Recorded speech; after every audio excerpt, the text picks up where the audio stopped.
Good morning friends, welcome back to my channel Susmita's type story. সবাই কেমন আছো? আশা করবো যে যেখানেই আছো ভালো আছো, সুস্থ আছো, আর আমিও ভালো আছি। তো আজকে যে বুধবার, আর এখন বাজে 6:30 মতো। তো উঠেছি ঘুম থেকে 6:10। তারপর মর্নিং ওয়াক করে এসে এখন ঘরের এই যে জানালা পর্দা সমস্ত কিছু খুলে নিচ্ছি একে একে। তো বাইরের মেন গেট, তারপরে জানালাগুলো যখন আমি মর্নিং ওয়াকে গেছিলাম তখনই খুলে রেখেছি। আর আজকের ওয়েদারটা খুব একটা কুয়াশা নেই, সকালে 6:30 বাজে, তবু দেখো বেশ পরিষ্কার পরিষ্কার মনে হচ্ছে। তো যাই হোক, এই দিককার জানালাটা খুললাম, আর এই দিককার জানালাটা খুলিনি, পর্দাটাও টেনে দেইনি, যার কারণ হচ্ছে মিষ্টি ঘুমিয়ে রয়েছে, আর ওই জানালাটা দিয়ে প্রচণ্ড বাতাস ঢোকে। তো যাই হোক, চলো এবার বাইরের দিকে যাওয়া যাক। তো এই মেন গেটগুলো আমি যখন মর্নিং ওয়াকে গেছিলাম তখনই খুলে রেখে গেছিলাম। তো চলো বাইরের ওয়েদারটা তোমাদের সঙ্গে একবার শেয়ার করে ফেলি। তো দেখো, কুয়াশা নেই ঠিকই, কিন্তু প্রচণ্ড ঠান্ডা লাগছে। তো চলো এবার ঘরের কাজকর্মগুলো শুরু করা যাক। সকালবেলায় এই যে মর্নিং ওয়াক থেকে এসে এখন এই যে চাদরটা গায়ে জড়িয়ে এবার একে একে সমস্ত বাসি কাজগুলো করে নেব। তো প্রথমে ঘরটা ঝেড়ে নেব, আর মিষ্টি ঘুমিয়ে রয়েছে, তো বিছানাটা এখন গোছানোর নেই। তো প্রথমে ঘরটা ঝেড়ে নিই। চলো তোমরা ব্লগটা দেখতে থাকো, আশা করবো ভালো লাগবে। যদি ভালো লেগে থাকে তাহলে অবশ্যই চ্যানেলটি সাবস্ক্রাইব করে আমার পাশে থাকবে। কেমন লেগেছে কমেন্ট সেকশানে কমেন্ট করে জানাবে। আর যদি ভিডিও দেখার পর কোনো অংশে কিছু ভালো লেগে থাকে তাহলে ছোট্ট করে একটা লাইক করে দিও প্লিজ। তো গলার ভয়েসটা এরকম হচ্ছে, যার কারণ হচ্ছে ঠান্ডা লেগেছে। আগের ব্লগে তো তোমাদেরকে বললাম যে দুদিন ধরে বেশ কাছাকাছি করছিলাম, তারপরে ওই যে মাদের বাড়ি থেকে ফিরে এসে গলাটা শুনেই বুঝতে পারছো ঠান্ডাটা বেশ ভালোই লেগেছে। তবু কী করব, কাজকর্ম তো সমস্ত কিছু করতেই হবে। একার সংসার হলে এই একটা জ্বালা। জ্বালা বলতে যতই যাই কিছু হয়ে যাক, তোমার কাজগুলো তোমাকেই করতে হবে আর কি। একটু যে হেল্প করে দেওয়ার মতো কেউ থাকে না একার সংসারে, এটাই। তবে এটা যেমন একটা খারাপ দিক, তবে এর একটা ভালো দিকও রয়েছে। শরীর খারাপ হলেও তুমি তোমার কাজ যখন ইচ্ছে তখন করতে পারো, কিন্তু সবার মধ্যে থাকলে কিন্তু সেটা কিন্তু হয় না। সবাই যেমন হেল্প করে দেয়, তেমন টাইম টু টাইম কাজগুলোও কিন্তু করতে হয়। তবে পরিবারের লোকজন যদি ভালো হয় তবে কপালটা ভালো, আর যদি না ভালো হয় তবে সেই অসুস্থ শরীর নিয়েই কিন্তু সেই যখন যার কাজ তখন সেটা করতেই হবে। এখনকার কাজ তখনকার কাজ তখন কিন্তু করা যাবে না। তো যাই হোক, সব কিছুরই একটা ভালো খারাপ দিক রয়েছে।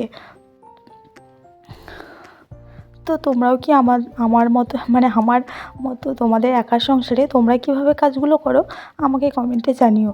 আমি আমার একার সংসারে এই যে শীতের সময় এই রকমভাবেই সমস্ত সংসারের কাজগুলো একা হাতে এরকম গুছিয়ে করে থাকি। তো তারই কিছু ছোট্ট একটা গল্প তোমাদের সঙ্গে শেয়ার করলাম আজকের ব্লগে। কেমন লাগলো আমাকে কিন্তু জানাবে ব্লগটা ফুল ওয়াচ করার পর। তো ঘরটা ঝেড়ে মুছে নেওয়ার পরে দেখছি যে মিষ্টি উঠে গেছে ঘুম থেকে। তো ভাবলাম বিছানাটা ফেলে রেখে আর কি করব, বিছানাটা গুছিয়ে নিই। আর বিছানাটা যত দেরিতে গুছাবো তত দেরি করে মনে হবে যে ঘরের কোনো কাজকর্মই হয়নি। তো কারণ বিছানা হচ্ছে ঘরের মেন অ্যাট্রাকশান। বিছানা যদি গোছানো বা সুন্দর করে পরিপাটি না থাকে তবে ঘরটা বেশ অগোছালো এবং অপরিষ্কার বলে মনে হয়। আমি বিছানাটা গুছিয়ে নিই, আর তোমরা ব্লগটা দেখতে থাকো।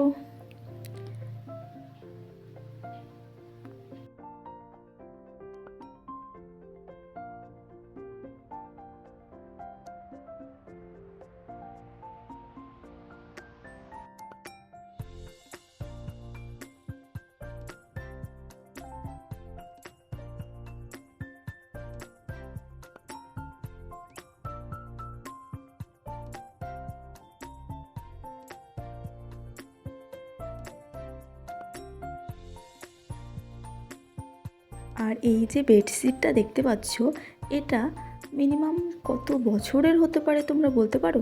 কিছু কিছু জিনিস থাকে না যে ছিঁড়ে যায় তবুও কিন্তু মায়া ত্যাগ করা যায় না, আর ব্যবহার করতেও বেশ ভালো লাগে। এই বেডশিটটা হচ্ছে আমার বিয়ের সময় কেউ একজন আমাকে এটা গিফট করেছিল। তবে চাদরের তোমার প্রিন্টটা যতটাই খারাপ বা ভালো হোক না কেন, কিন্তু এটা কিন্তু ব্যবহার করতে আমার ভীষণ ভালো লাগে। আর এই চাদরটা আমার কিন্তু খুব পছন্দের একটা চাদর বলতে পারো। তো যাই হোক, 6 বছর হয়ে গেল আমার বিয়ে হওয়া, আর এই বেডশিটটার বয়সও কিন্তু 6 বছর হলো। তো তারপর এই যে বাসি জামা কাপড়টা ছেড়ে সকালের স্কিন কেয়ারটা করে নিচ্ছি। আর শীতের সকালে যদি একটুখানি স্কিন কেয়ার না করি, শীত হোক বা গরম হোক, তাহলে কিন্তু চোখের দিকে একেবারে তাকানো যায় না। তো তারপরে মিষ্টিকে স্কুলে রেখে এসে সকালের রান্নাটা করেছি। তোমাদের দাদাভাই খেয়ে ডিউটিতে যাবে। তো তারপর এখন বাজে হচ্ছে প্রায় 11টা মতো। মিষ্টিকে স্কুল থেকে নিয়ে আসলাম। আর এখন কি হয়েছে, ও না স্কুলে থাকতেই চাইছে না। তাই ওকে স্কুলে নিয়ে গিয়ে ওর সঙ্গে আমাকে 1 ঘন্টা করে থাকতে হবে। তো আজকে থেকে শুরু করেছি, যদি না নিয়ে যাই তবে অভ্যাসটা খারাপ হয়ে যাবে, তখন আর স্কুলেই যেতে চাইবে না। তাই ভাবলাম যে বেশ কয়েকদিন দেখি যাই, ওর সঙ্গে গিয়ে বসেও থাকি, তাহলে যদি স্কুলে থাকে। তো যাই হোক, বাড়ি আসলাম। বাড়ি এসে আমি নিজে ব্রেকফাস্ট করলাম, মিষ্টিকেও ব্রেকফাস্ট করালাম। তারপরে এই যে কয়েকটা জামাকাপড় ছিল, সেগুলো এখন কেচে নিয়ে সোজা চলে এসেছি ছাদে।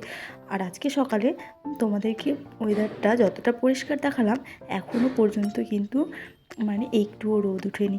সকাল থেকে পুরো মেঘলা ওয়েদার। সকাল থেকে মনে হচ্ছিলো যে বেশ ভালোই ঝলমলে রোদ হবে, কিন্তু দেখো একটুও রোদের দেখা নেই আজকে। তবে কি আর করা যাবে, জামাকাপড় যখন ভিজিয়েছি, কেচেছি, মেলে তো দিতেই হবে, শুকাক বা না শুকাক। আর এখন শীতের সময়, যদিও ওই যে শীতের পোশাকগুলো একদিনে আর শুকায় না, গরম হলে কড়া রোদে যতই মোটা জিনিস কাচো না কেন শুকিয়ে যায়। কিন্তু এখন শীতের সময় যেহেতু রোদের টেম্পারেচার কম, তাই মোটা জিনিস কাচলে একদিনে আর শুকোতে চায় না। তো যাই হোক, এখন বাজে হচ্ছে তোমার 1টা মতো। এখন স্নান টান করে পুজো দিয়ে চলে এসেছি রান্নাঘরে। ওই যে সকালবেলায় মসুরির ডাল সেদ্ধ আর পেঁয়াজকলি ভাজা করেছিলাম, তো সেটা দিয়ে তোমাদের দাদাভাই খেয়ে গেছে। আর একটুখানি পেঁয়াজকলি ভাজা আছে, আর ভাতও আছে। তো এখন করব ডিমের তরকারি, আর করব হচ্ছে ফুলকপির ভাজা। তো এদিকে ডিম আলু সেদ্ধ করে নিয়েছি, মশলাটাও রেডি করে নিয়েছি, পেঁয়াজ কুচি, লঙ্কা চিড়ে নিয়েছি, ধনেপাতা কুচি করে নিয়েছি, আর আদা রসুন পেঁয়াজটা বেটে নিয়েছি। আর এখানে দেখো ফুলকপির ভাজাটাও হয়ে গেছে। আর এদিকে একটুখানি তোমাদের দাদাভাইয়ের জন্য গরম ভাত বসিয়েছি। তো চলো ফুলকপি ভাজাটা তুলে এবার ডিমটা করে নেবো। ডিমটা তো সেদ্ধ হয়েই ছিল। তো আমি যে প্রসেসে ডিম রান্না করি আর কি, সেটা একটুখানি তোমাদের সঙ্গে শেয়ার করব। তোমাদের যদি ভালো লেগে থাকে তাহলে আমাকে কমেন্টে জানাবে। আর তোমরাও কেমনভাবে প্রসেস, মানে প্রত্যেকের প্রসেস তো আলাদা হয়, হচ্ছে সবাই নিজের নিজের মতো করে রান্না করে। তো আমিও কিন্তু আমার মতো করে এইভাবে ডিম রান্না করে থাকি।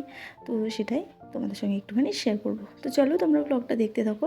ডিমগুলো ভেজে নিয়ে প্রথমে আলুগুলো একটুখানি তেলে ভেজে নিচ্ছি হালকা করে। আর সেদ্ধ করা আলু যদি এইভাবে ভেজে করো না, তাহলে একটুখানি টেস্টটা ভালো হয়।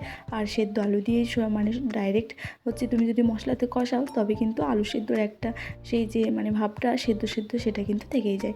তো যাই হোক, ডিম আর আলুটা ভেজে তুলে নিয়ে এখন কড়াইতে তেল দিয়ে তেজপাতা ফোড়ন, জিরে ফোড়ন আর পেঁয়াজ কুচিগুলো দিয়ে দেবো। হালকা ভাজা হয়ে গেলে দিয়ে দেবো বাটা মশলাটা, ওই যে পেঁয়াজ, রসুন আর আদা। তো চলো দেখতে থাকো তোমরা।